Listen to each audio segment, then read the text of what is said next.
guys, welcome back. Part 2 of our Emmy podcast, where we talk about drama. Danielle from Made Possible by Pop Culture, possiblebypopculture.com. Marisa Roffman from GiveMeMyRemote.com. And this is Madison. He's still around, still our little mascot for the day. Still sleepy. So, drama came down to one thing for me. I don't even know how much you can see this. Clear eyes, full hearts, can't lose. Hello, Tim Riggins. Who was not there, and I'm very sad about that for other reasons. But, seriously, all I wanted was Friday Night Lights to win. And I wanted Connie to win, and I wanted Kyle to win, and I wanted Jason to win. I just wanted a sweep of Friday Night Lights.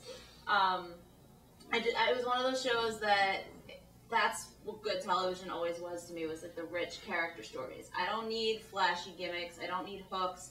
I don't need, as much as I do like some genre shows, I don't need the genre elements if the character stories are deep enough on their own.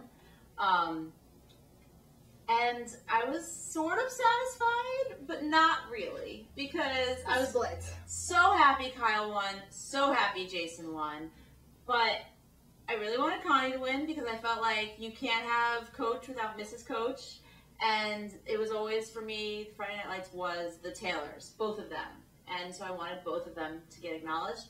But overall, I was like, if Friday Night Lights, the series, got acknowledged, I would be happy. But it did not. It went to Mad Men. Again. Nothing against Mad Men, but no, seriously, it's coming back. It has more chances. Friday Night Lights is done and never got. Madison, you need to sit down. We're talking about Friday Night Lights. It's it was one of those things where like Mad Men is never gonna not be nominated. It's never gonna not take a lot of awards. I felt like it didn't have to get this one. And I can't even really speak about the individual season because, in truth, I'm not caught up on Mad Men. But that alone should tell you something. I'm not caught up on Mad Men, and I'm obsessed with Friday Night Lights. Hence, Friday Night Lights should have won. Well, rant. My issue with this, and with any show dominating an Emmy category this much, is that unless this is literally the best show in the history of television, winning 4 years consecutively in a row kind of stinks. But some people do think it's the best show in the history of television. And that's the thing. I mean, I don't want to begrudge anybody. Like, everyone's into their own thing. I mean, there are people that never got on board with Friday Night Lights. Right. So I kind of, if they're making that argument, I kind of don't want to say that they're wrong. And yet I do want to say that they're wrong because I don't agree. I mean, I understand that. I mean, part of the thing is, for me, I feel like a lot of times I'm not begrudging the fact that Mad Men is good. I'm not begrudging the fact that it deserves a lot of awards love. However, a lot of times I feel like people nominate things that they think they should be nominating. Or they vote for things they think they should be voting for.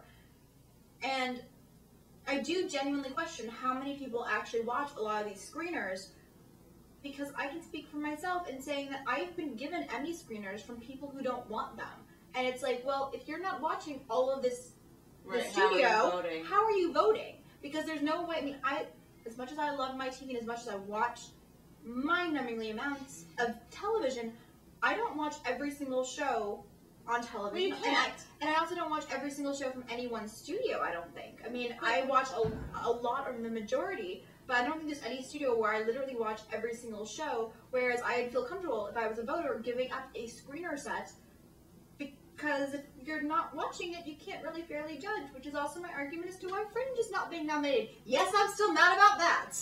Sorry. But I do think that is its own separate... That's a genre thing. I'm not going to get into that. People bemoan the fact that certain shows, they're not being nominated in the lead acting categories.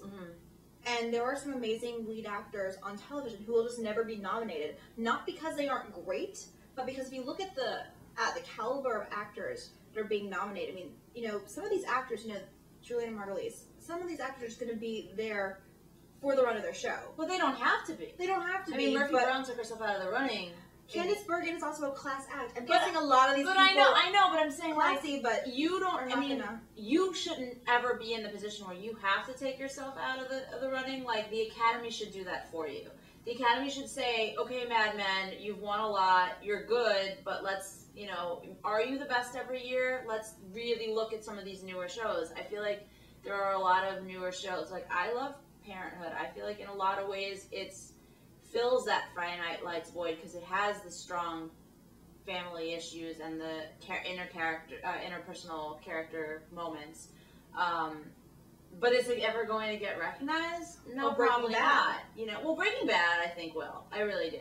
I wonder, because I feel like if Mad Men continues its dominance, I feel like that will always be the AMC show that, I mean, yes, the actor. He's back, you guys. He's back. He's like, Breaking Bad. I have thoughts. I have to talk about this.